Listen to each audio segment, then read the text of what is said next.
All right. Hello and welcome to the Vision Led Leadership Podcast. I'm your host, Arin.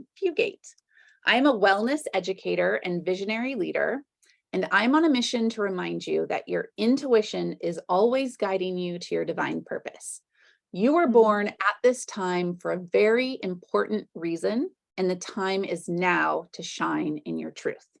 On the show, we talk about listening to your intuition, cultivating a successful mindset, next level leadership, and conscious capitalism. If you are new here, welcome. You are in the right place if you are a visionary leader ready to uplevel your health and live in line with your true calling. I'm so excited for the guest today because this amazing woman is someone who inspires me every day. And she has been a beautiful mentor and a guide on my journey. I'm sure we're going to get into the whole story here, but let me first introduce Andrea Ashley, creator of the Adult Child podcast and I'm going to give you a warning. We're going to get explicit on this show. So if you don't like bad language, rough language. Rough language. Andrea is the creator of the Adult Child podcast and the Shit Show community. Welcome. Hell yeah. Welcome, Andrea. Ahoy. It's my new thing now. Ahoy. She is also a pirate. Yeah. Born again pirate. A born again pirate. Yeah, let's make that a thing. I am a born again pirate. Yes. Okay, so Andrea and I don't need icebreakers because we probably know a lot more about each other than anybody else in the world. Well, everybody knows a lot about Andrea because she bears it all everybody. on her podcast. This is true. But for my listeners, you might just be meeting her. So let's find out these icebreakers. So the first question, Andrea, is you have to go on stage or you have to do a podcast interview and you're not vibing. What is your favorite hype song to get you in the mood? Let's do Big Shot by Billy Joel. Oh, that's a good one. Okay. And favorite snack. What is it? I feel like that's just an impossible question. I love all the snacks. Netflix style snack. Let's do what is better than like a really good meat and cheese platter with some good really crackers, some good bread.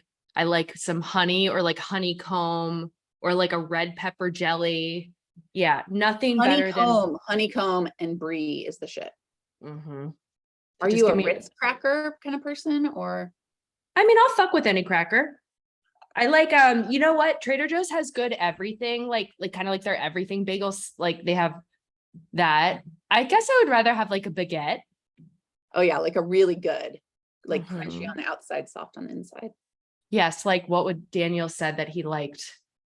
It was some special baguette term that he said, like a traditionnel or something like that. Oh, okay. So, something that they have in Belgium, but it sounded good. So I'd say that. And then what's the last one? Oh, the last one is you get to have coffee or tea. You want alive or dead. Who is it? I was just thinking about this.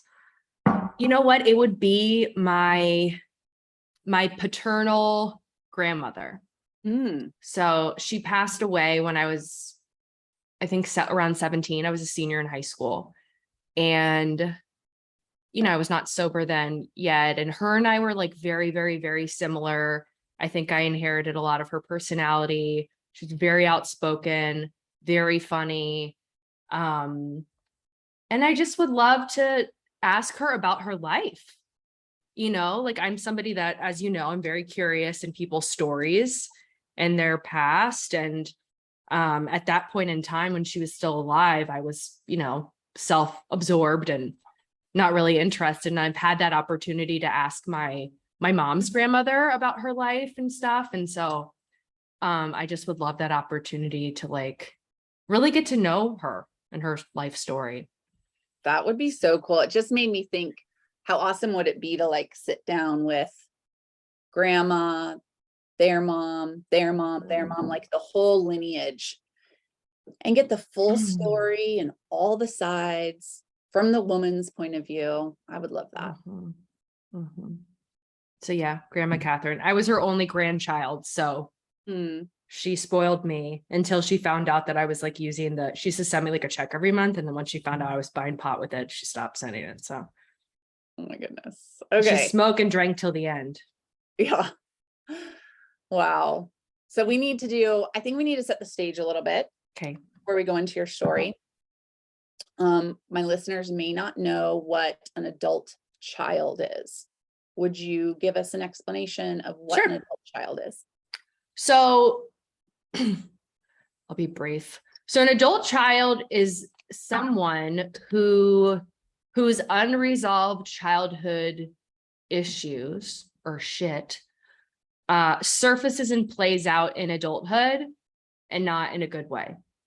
So another definition would be an adult child is someone who responds to adult situations with self-doubt, self-blame, or a sense of being wrong or inferior, all as a result of their childhood experiences. So the term was initially used to describe somebody who grew up in an alcoholic home, and what they found was that there were a set of common characteristics that these people developed and exhibited in adulthood as a result of their upbringing. And it wasn't long after that they realized that there were lots of different types of dysfunctional families that could also produce an adult child. Do you have a good definition for a dysfunctional family? So I guess what I say in the podcast is that what makes a family dysfunctional is not the dysfunction itself, but rather how the dysfunction is handled. So every family will encounter dysfunction from time to time, right? There's no such thing as like a perfectly functional family. But a dysfunctional family they'll either deny it or they'll talk about it, but things won't change. And you just are kind of perpetually living in the dysfunction. I did Google, I don't remember if it was the American Psychiatric or Psychological Association. They do have sort of like a definition for it, but it's basically like things need to be like a little bit cray on a quite regular basis. Is it kind of like if you feel like you can't really tell people what's going on in your family, it's likely dysfunctional? Yes and no, but like, I mean, part of it too, though, is that a lot of kids, and I feel like we talk about this a lot, that like, they didn't know that it wasn't normal though. Right. You know, so there's that aspect of it as well. I just think it's so insidious. Could be so subtle. It's so hard to define. I heard a definition for emotional neglect the other day that I thought was really interesting. And it was basically like, if a child feels like they have to hide a part of themselves.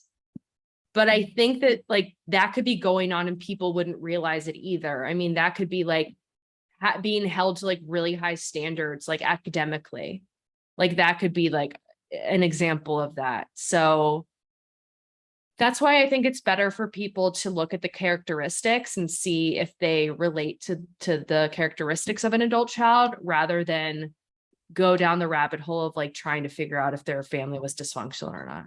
I don't think it's the right step. I think, and that's how I figured out I was an adult child, because sometimes I will talk to people about the adult child concept and I see their eyes be like, well, not me and not you, like you're no. And I maybe would have thought that, even though clearly I grew up in a dysfunctional home, but you're right. When I found the laundry list and I read through it and went, oh yeah, this is me. And it's kind of less about what happened and more about how it impacted you, right? How showing up in your life. Yeah. Right. Okay. So you are an adult child, right? I sure am. You sure are. What if I wasn't? Just like capitalizing off all these people.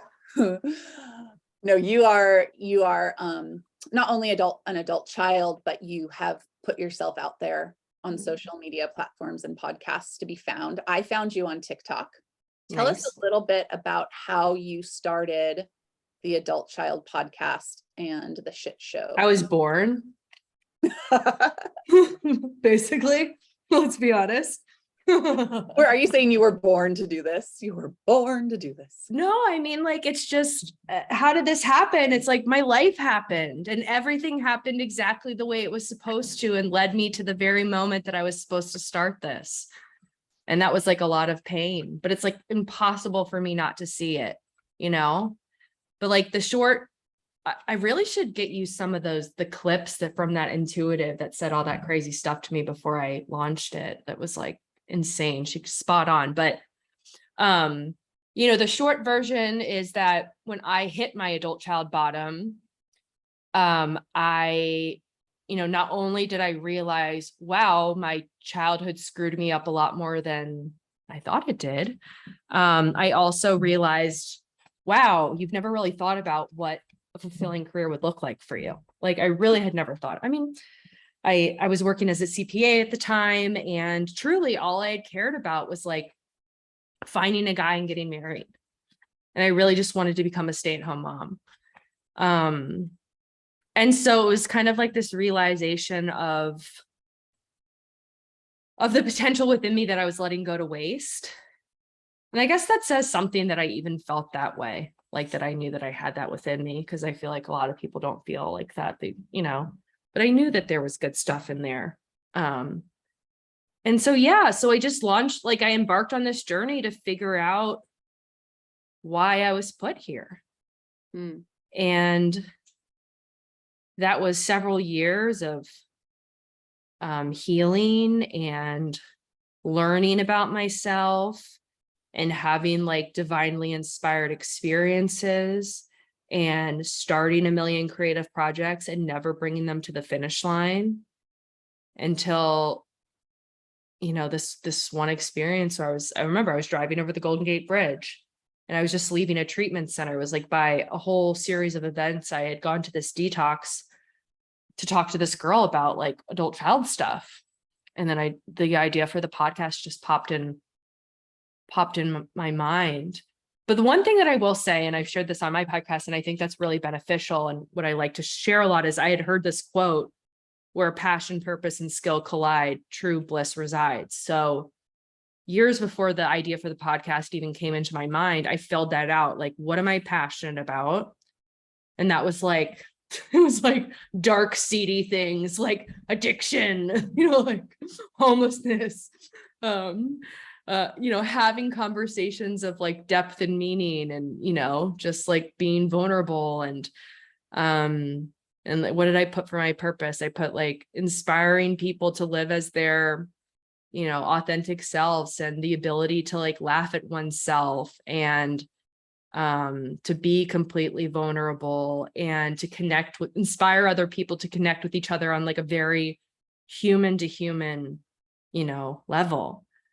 And my skills were like connecting with other people and having this ability to be so vulnerable myself where other people feel, comfortable doing the same back, and just kind of this, what do I call it?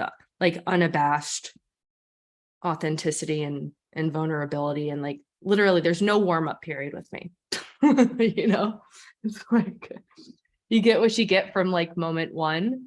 And I saw that having like a really cool impact on some people. And I saw it, weird other people out, But it's crazy because like when I went back and like looked at the podcast, or when I looked back at this list after I had started the podcast, it was like crazy how everything checked the boxes. And the one thing that happened, I mentioned earlier about like starting all these creative projects and never bringing them to the finish line. And it was just like the whole time I felt within me that I was like working towards something, but I just couldn't figure out what the heck it was. And I would get so frustrated. And I would get so disappointed on myself when I'd like crap out on another project. And like the fact of the matter was like, it was all going exactly according to plan. And I didn't finish those other projects because that's not what I was supposed to do. Like I was supposed to start the podcast. So it's been like just a crazy journey that I don't feel like I sit and reflect and appreciate as much as I should, because I'm just full of fear and, starting still in the beginning of something that's like very new and trying to figure out how to be self-sufficient and self-supporting. But like, let's be honest, like it's pretty fucking amazing what I've done. And I've been trying to Yeah, be a little bit more it's mindful and super appreciative of amazing that. because there are lots of people who want to start businesses. And of course, one of the main reasons you become an entrepreneur is so that you can do something that's in line with your values, like you're showing up to work, loving what you're doing, and you're making money, like purpose and profit. Mhm. And you have absolutely done that. And you're producing a podcast that is so authentic to you and is helping so many people. And you're making an income doing it. And I know it might feel like, well, you're in it and you're stumbling through it and trying to figure it out, but that's the entrepreneurial journey. That's what we all want. That's what we're all trying to create. And I know that my listeners, they love entrepreneurship. Many of them are starting their own businesses right now, or they might be in that phase where they've started one business and it didn't work out. Now they're coming up with something else. So your journey is so helpful because it can be a guide to others that want to find that intersection between passion and purpose and profit. Mhm. Mhm. Did you start the podcast and the community at the same time? Or did you just let this kind of all unfold? Give us a little journey with I that. didn't even, so when I started the podcast, I was thinking maybe I'll do 10 episodes max, just see how it goes and like do like by seasons. Well, I never stopped. I never stopped. And this was my 79th week of having a podcast. So no, but what I did was, I didn't even, one of the things that intuitive said to me was I could see you having your own recovery groups. And I just thought that sounded so lame and boring. But what I noticed was after I started the podcast and I started to get messages from people on social media, just like talking about, how the podcast was impacting them, I decided to just do like a little trial run with some girls who had reached out to me. So I like organized just a few like groups. It was like maybe like 6 girls from all over the country. And then eventually I was like, all right, like I was so hesitant at first because I was afraid that people were going to like come after me, that I was like monetizing like the 12 steps. Even though that's not what I'm doing, but I was afraid that I would get like labeled as such, or, and so I was a little bit like cognizant of that when I started. But then so then I just decided to do it in, I don't know, October or whatever. I guess I started to do it. We were going to go through Tion Dayton's workbook, which kind of turned out to be a flop, but it's been so cool. I mean, I think it's like it's all about like, what can you bring to the table that like doesn't already exist, and like, what is the purpose that you're serving and what is the need? And sometimes that's like hard to figure out, but I think it's like all really about just staying true to who you are. And that's something that I'm really trying to do because I'm not for everyone, Mhm. Mhm. and I could maybe have like twice as many listeners if I like stopped cursing, but like, that's not going to be any good. Well, that's part of the reason that we get burnt out on jobs is because we have to mask when we go to work. I don't And know how to. yeah. And why, as an entrepreneur, would we want to create something where we have to still mask?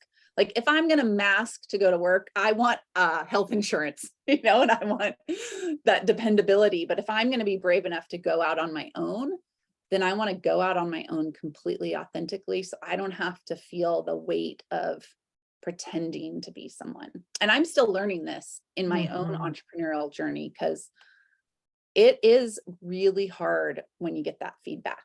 Like, hey, why do you curse? Or for me, I talk about things like the moon and crystals and things that are kind of woo woo. And people are really like, you're too woo woo. And I've played around with turning it down. But then that feels like such crap. And so I'd rather have the people who get me and want me and not be for everybody. And you're such a good example for that. So just like a reflection to you is not only do you get to be your authentic self, but you're modeling for people who are trying to learn to be their authentic selves, how to do that in this world and show up that way. Yeah, I don't know if sometimes it would be more beneficial if I learned how to cool it down sometimes, but I think I should tell the story about getting fired though. So like, because I think that that's helpful to hear. So I started this like when I had another job, but a lot of adult children are like hyperachievers, perfectionists. I did not inherit that trait. I wish that I developed it. I wish that I did. But so I'm somebody that like if I'm not into something, like I suck at it, and I was already not feeling my job before I started the podcast, but especially after I started the podcast. And I became a horrible employee. And I mean it. I'm not like, people are like, oh, I was so bad. I'm like, no, like really I was. Like maybe 2 hours a day. I was horrible. And that didn't feel good. I didn't want to be like that. I want to live with integrity, and that's not what they deserve, even though I don't feel like I was getting paid what I deserve, but still they definitely deserve to have like an employee that actually like worked. But I was not in a position where I couldn't have a job. And so I would try to get myself like pumped up. I'm like, all right, like, the shame would kick in and I do well for like a day or two, and then I'd suck again. And I kept it a secret from my boss too. But then in January I got fired, and it was my boss. He called me in, or not called me in, I guess called me in the Zoom room. Thank God for the pandemic, or thank God so I could just sit at home and not work and work on a podcast. But he said, this isn't working. And I was like, you're absolutely right. This is not working, And I owned up to it. I said, I'm not being the employee that you deserve to have, And I wasn't going to try to convince him to let me stay on, because I'd been trying to do better and I wasn't doing any better. And so I was not in a position where I could like afford to not have a job. But at the same time, I wholeheartedly knew that this was the universe giving me the push off the ledge that I needed.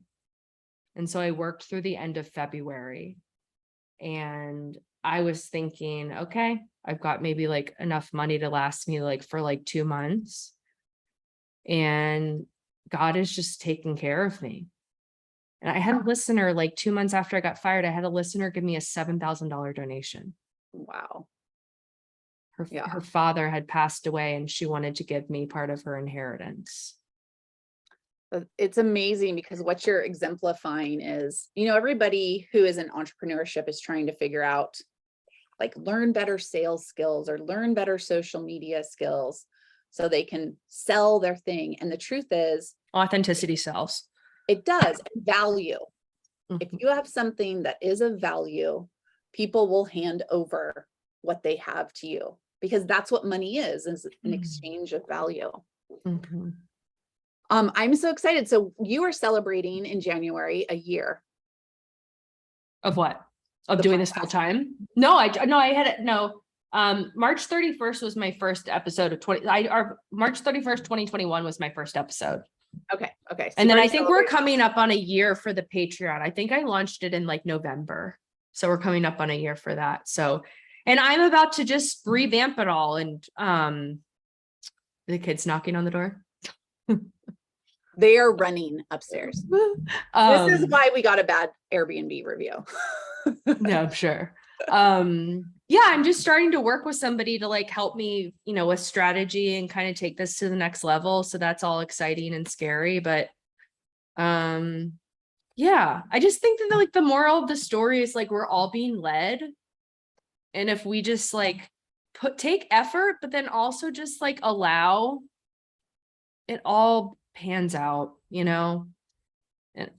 I'm at another point where the fear of financial insecurity just pops in constantly, but it's like, okay, Andrea, Like it has worked out. Like you are being taken care of. You don't have any example where that's not the case. And so really just trying to, stay rooted in the present and know that like for right here, right now, like I'm okay. Yeah, that's brilliant. What I also see you pointing out, this is very tactical business advice, is you're showing proof of value before you're getting too worried about all the tactical things. And I think that's something that entrepreneurs miss sometimes. Like you can have the vision of this store you want to open, or this course you want to create, or an event you want to put on, but you're the only one who's caught that vision. If you first go and find the community who also catches the vision, then you can worry about all like the marketing and the fine tuning later. Like you have to take the leap first and see if there's someone else out there that goes, oh yeah, I see what you're talking about and I want it. And I'm going to do that with you. Because now you just have all these people who are showing up every week. I mean, I get the little ding in my Apple podcast notification and I'm like, yay, I get to listen to another adult child podcast. Think you're possibly the only podcast that I feel that way about. And that's incredible. And I hope you continue to trust it, because to me, it looks and seems like you're on that divine purpose track. And I also believe that we will be taken care of once we hit that sweet spot and we're doing what we were put on this planet to do. I just need to record that and just play that over in my head over and over and over and over. Yes. Yeah. No, it is. I know that. Anytime I start freaking out, I mean, the reality is I know everything is good and everything's going to be great. And I'm exactly where I'm supposed to be and that I'm always being taken care of. That doesn't mean that I don't always feel that way, but that's the truth. And I don't know if that ever goes away. I mean, it hasn't gone away for me, and I've been in business for a long time. So give us a little bit of advice for someone who has a vision, feels like they are hearing their soul calling, their purpose. They want to go start something. Is there some advice you'd give to maybe yourself a couple of years ago?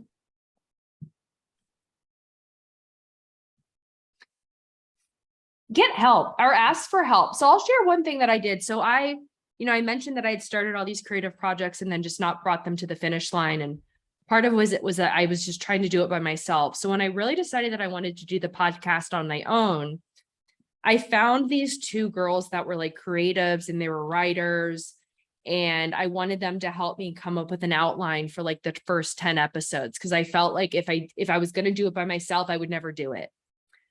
And so I hired them. And then it was like after like a few weeks of working with them, I realized, oh, I can actually do this all myself, and it was like not a good fit at all. And they didn't understand the topic well enough and they didn't understand me well enough. And I was just basically having to like redo everything. But it was like, I needed that initially to see that I could do it myself. So I guess that's kind of, like ask for help, get help. Don't think that you might actually know exactly what to do or how to do it. And you just might not know it, but maybe if you ask for help, then you'll realize that you actually can do it. Yeah. You kind of are making me think of like the whole coaching industry. Cause sometimes I get really annoyed with the idea of a coach because there's a million coaches in my field. But if you hire the right coach for what you're trying to do, that's exactly the purpose they serve, is they kind of just kick you in the butt and help you like get in the pool and start swimming. It's accountability. Yeah. The accountability. It can be really helpful. And you just brought up another thing that I've really learned in my entrepreneur journey, which is there are things that I can do, but I'm not good at. And then there are things that I can do and nobody else is going to be as good as me. And so in that hiring out or delegating process, figuring that stuff really out. Exactly. Because I mean, it doesn't work to hire someone to do something that you can do better, but there are things that you can do like kind of good. you could just hire that out because it'll take up Absolutely. your time. Okay, so on the adult child's tip, if someone's listening to this and they're like, I'm curious about this adult child thing, where do you recommend they go first? Is it The your laundry podcast, list. laundry list? Okay, so we'll put that in the show notes. You're gonna go to And then my first episode. and in your first episode, okay, I'll put both of those in there. That's how I found out I was an adult child, definitely reading the laundry list. And then I'm gonna recommend that you start listening to the adult child podcast. Or just adult child. So there is another podcast out there called the Adult Child Podcast. It's not around anymore, but mine's just adult child. Adult child without the drop. Yeah, and no podcast at the end, just adult child. Okay, so search that out and start listening to Andrea's podcast. As soon as you resonate, join the Patreon. Yeah, damn the join. Damn the join. It took me a little while, if I'm going to be honest. I was listening and you would say your invitation to join. But once I did, I'm so happy to have a community. Such a cool community. It really is. It's the one place I can go every day and be completely myself and have people who understand the unique experience it is to be an adult child. So I hope if there's anyone listening that maybe this is a doorway into learning about this deep healing. Yes. It's an amazing group of people from all ages, all backgrounds, just trying to survive the shit show and have fun while doing it. Well, it has been a pleasure chatting with you. Pleasure. Is there anything you want to leave us with? Anything else we missed talking about? I don't think so. Just go eat some cheese and carbs and condiments. Okay. And go listen to Arin's episode on my podcast. Yes, I'll put that in the show notes too. Andrea interviewed me and she definitely got me to spill the tea. So if you've heard my story and you want the full R-rated version, it's over on her podcast. Go sip that up. Yeah. Okay, thank you, my dear. Thanks, I appreciate you. Bye, everybody. That was great. That was good.